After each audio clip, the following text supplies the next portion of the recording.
Ethanol इसका अच्छा विकल्प और इसके लिए पूरे विश्व में प्रयास हो रहे हैं, परंतु भारत में मैं आपको कहता हूं कि मोदी जी ने जो इथेनॉल पॉलिसी भारत सरकार की बनाई है, इतना संगठित और एक प्रकार से वैज्ञानिक प्रयास किसी और देश में नहीं किया।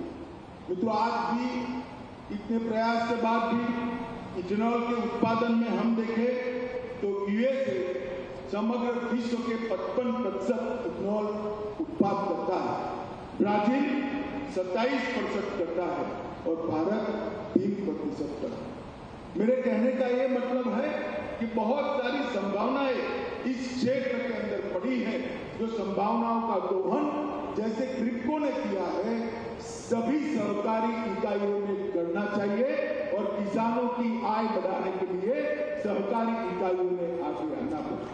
मित्रों, मोदी जी ने 5 जून 2021 को पर्यावरण दिवस पर इथेनॉल सम्मिश्रण के कार्यक्रम की एक एक्सपर्ट कमेटी की रिपोर्ट जारी की। वो एक्सपर्ट कमेटी ने 2030 तक 20% इथेनॉल सम्मिश्रित करने का लक्ष्य था। मतलब भारत के पेट्रोल और डीजल की खपत का 20% इथेनॉल बनाकर हम ब्लेंडिंग करें, ये लक्ष्य 2030 का है। इसके अंदर गन्ना, मक्का, भुट्टे चावल और किसी भी खाद्यान्न का बचा हुआ कचरा इसके लिए उत्पादित होता है।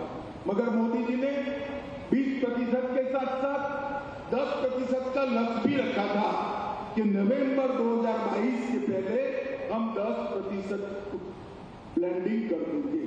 मित्रों, आज मैं आपको कहने आया हूं, मैं सितंबर में आया हूं आपके सामने।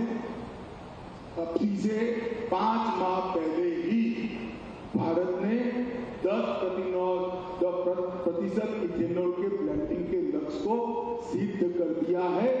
न केवल 10% को सिद्ध किया है, इसके साथ साथ 20% का लक्ष्य 2030 का रखा था, इसको प्रीपोन्ड कर 2025 तक 20% इथेनॉल हम डालेंगे।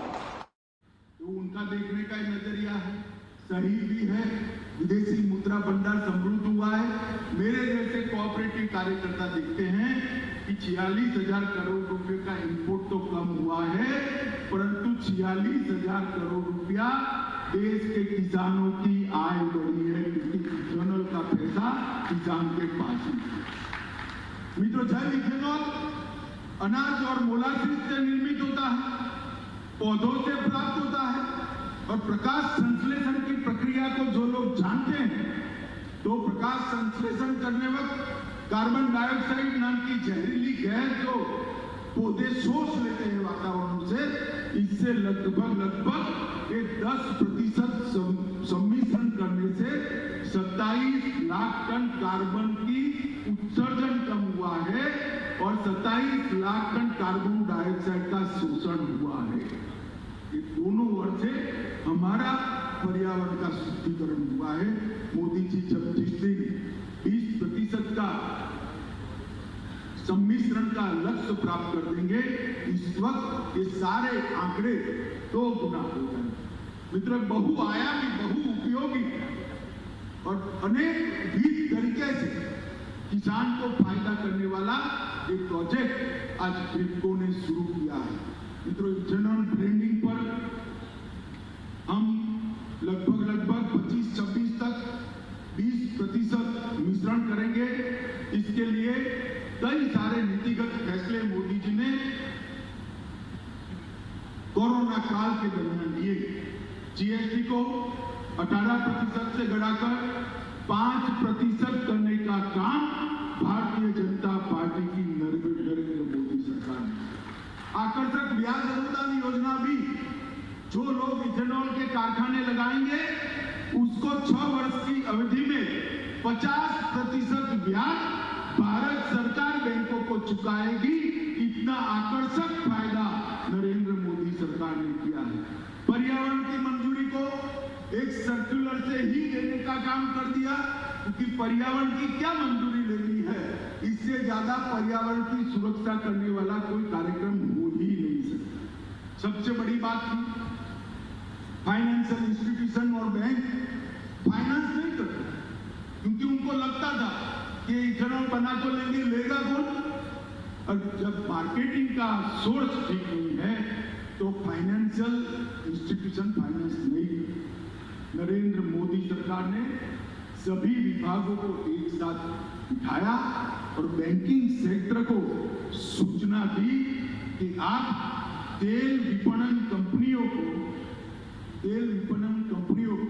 ऑयल मार्केटिंग कंपनी है, इनका और इथेनॉल उत्पादन करने वाले का अगर एग्रीमेंट हो गया है तो कुछ देके बगैर फाइनेंस करिए, और इसके लिए बाजार का जोखिम भी कम हो जाएगा, क्योंकि मार्केटिंग की व्यवस्था पूरी है और एक एस्क्रो अकाउंट के माध्यम से बैंक का ब्याज, उसका मुद्दल, प्रिंसिपल अमाउंट भी एस्क्रो अकाउंट के जरिए बैंक के साथ सीधा पहुंच जाएगा। आज बैंकों को फाइनेंस करने में कोई दिक्कत नहीं है और लोगों को इथेनॉल के प्लांट लगाने में भी कोई दिक्कत नहीं। मित्रों, इससे देश भर में अनेक प्लांट लगेंगे और इथेनॉल का उत्पादन आने वाले दिनों में देश के पेट्रोलियम क्षेत्र के संपूर्ण अर्थतंत्र को बदलने वाला सिद्ध होने वाला है।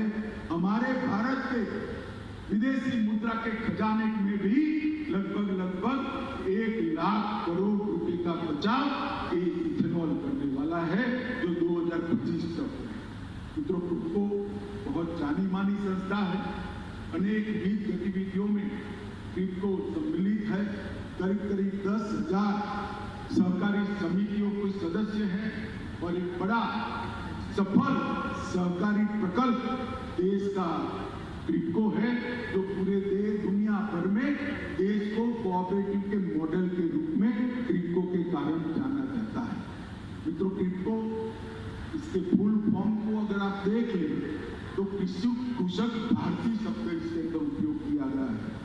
मैं क्रिप्को को सात अर्थ में कृषक भारती शब्द सोच समझकर उपयोग किया है, क्योंकि क्रिप्को भारत के किसानों का प्रतिनिधित्व ही करेगा। हजीरा और शाहजहांपुर में 2 मेगा उर्वरक प्लांट लगाए हैं, जहां एक में आज हम बैठे हैं। लगभग 34 लाख मेट्रिक टन यूरिया प्रति साल ये उत्पादन करते हैं और लगभग भारत की कुल बिक्री का ये 10%। इसके साथ साथ डीएपी, एनपीके, यूरिया, सभी चीजों का उत्पादन करते हैं। अब इसके साथ साथ क्रिप्को ने स्पेशल पर्पस व्हीकल बनाया है